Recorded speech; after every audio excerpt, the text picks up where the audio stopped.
udemy.com, and in this video I just wanted to go through and clean up a couple of things and make just a few tweaks. So right now this is the current state of our project and everything is coming along nicely.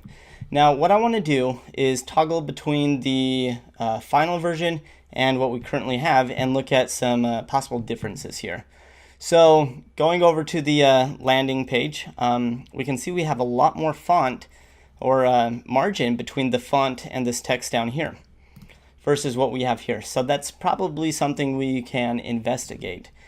Second, you'll notice that the image over here is a lot larger, and in addition it's pretty blurry here. So let's do the first thing and dive into this text here.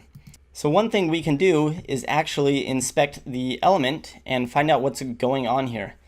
So I'm going to right click on this so I can specifically grab that. So we've got our home title here. Let me see if I can zoom up on this for you. Alright, so we've got our font size and the font weight. That looks great. Coming through here, let's see.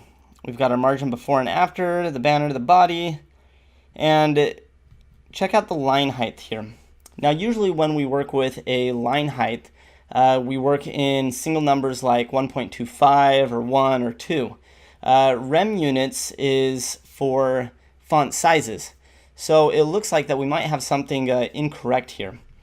So if I go ahead and double click this and remove it, you can see that we just added some space to this.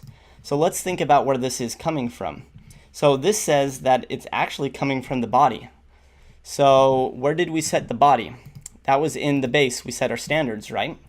So we've got the line height, base line height. So we're going to now dive over to our variables and see if we have something a little goofy here. All right, and then right here, here it is, the base line height. It's 1.25 rem, which is for text sizes, not line height. So go ahead and remove that. All right, and then we'll come over here and refresh it, and that looks a lot better. So we've got nearly the same margin that we have here.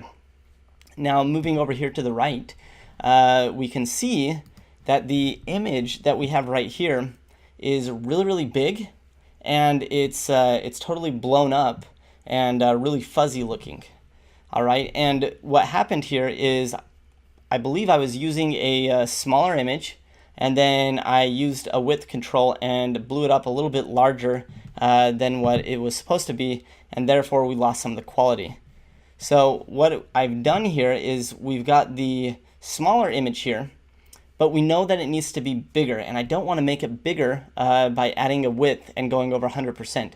So what I've done is I've actually, in the assets right here, added a new file called the KFS medium. And this is a bigger file size, all right, larger image, so we don't have to mess with it with CSS or Sass.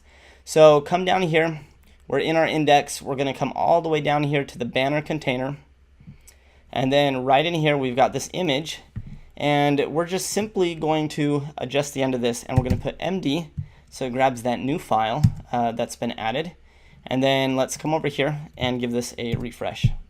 And there we go. Now things are a lot more on track and it's looking much better, and you can see it really gave us the card height that we were looking for.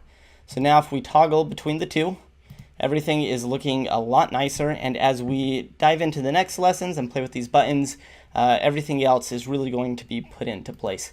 So that is a wrap for this lesson. Just wanted to make some